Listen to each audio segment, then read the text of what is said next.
mga nabibigyan po, yung mga taga-media. Hindi, yung anchor na binanggit mo. Arnold Clavio po yung... Oh, Arnold Clavio raw, ha?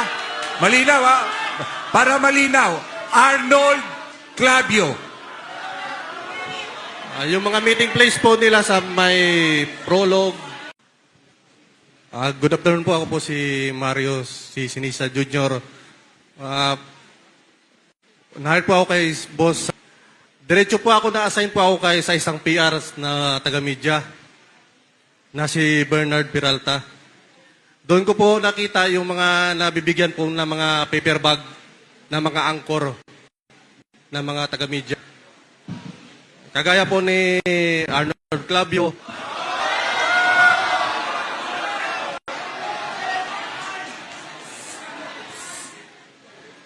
At doon lang po muna at sa affidavit ko na lang po yung ibang pan. Sample lang po ko yun. Marami pa po akong mga nakilalang Pakiulit. Teka. Para on record ng mga media, ha? Para on record, tahimik lang muna. Pakiulit nga yung una mong binanggit na pangalan na nagdi-distribute para sa media. Na-assign po ako sa taga-PR po. Pangalan po si Boss Bernard Peralta. Bernard Peralta. PR daw. And then, sino pa? Ayun po yung boss ko po. Yung mga nabibigyan po, yung mga taga-media. Hindi, yung anchor na binanggit mo. Arnold Clavio po yung... Oh, Arnold Clavio raw, ha? Malinaw, ha? Para malinaw, Arnold Clavio. Yung mga meeting place po nila sa may prologue,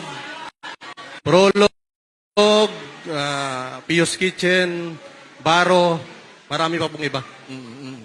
So, sa tamang panahon, sa iyong affidavit, gagawin mo na lang yung listahan mo para lang malinaw. Di ba? Opo. Okay, Opo. sige. Next, Sarge. Ang ama po ng panganay ko ay si Arnold Clavio po.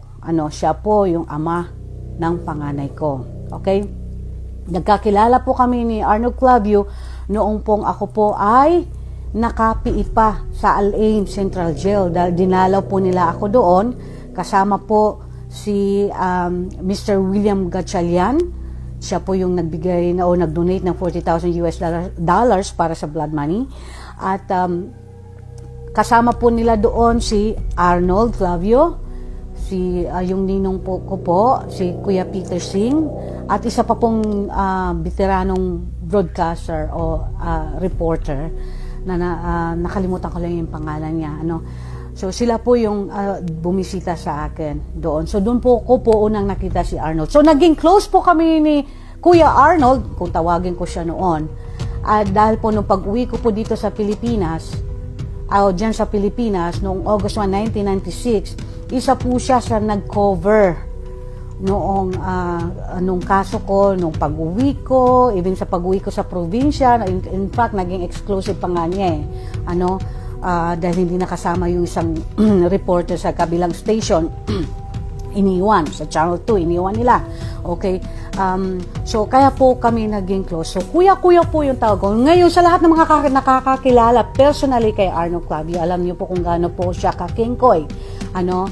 Hindi lamang po yung mukha niya, kung hindi po, yung kung talagang yung sense of humor niya, kahit umiiyak ako, kahit malungkot ako, napapatawan niya po ako. So, just imagine po, nagaling ako sa kulungan, kung gaano po ako ka-vulnerable noon. Pero hindi ko po i-justify kung ano po naging nagawa ko po. So in short po, naging close po kami ni Kuya Arnold, kung siya akin tawagin noon. At alam niyo po, siya po yung isang tao na for kauna-unahang pagkakataon na nagpasyal sa akin sa Maynila o sa Manila.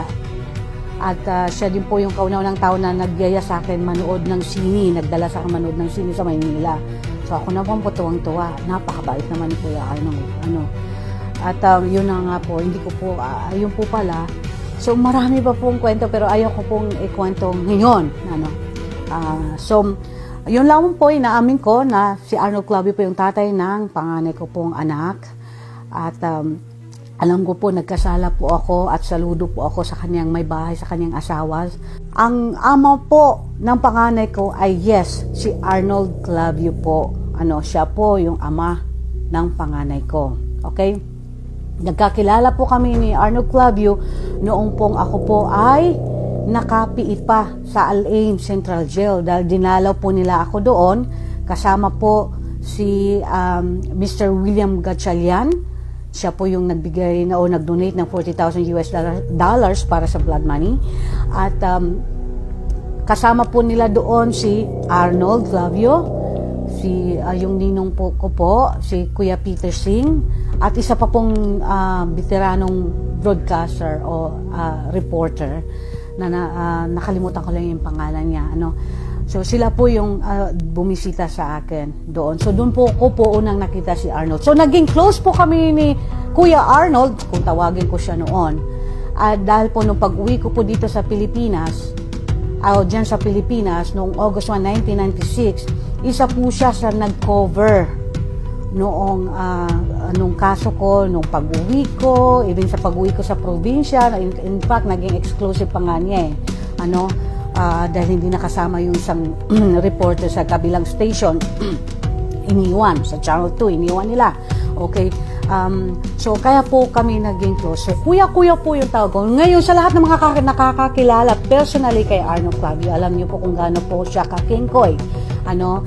Hindi lamang po yung mukha niya, kung hindi po, yung po talagang, yung sense of humor niya, kahit umiiyak ako, kahit malungkot ako, napapatawan niya po ako. So, just imagine po, nagaling ako sa kulungan, kung gaano po ako ka-vulnerable noon. Pero hindi ko po i-justify kung ano po naging nagawa ko po.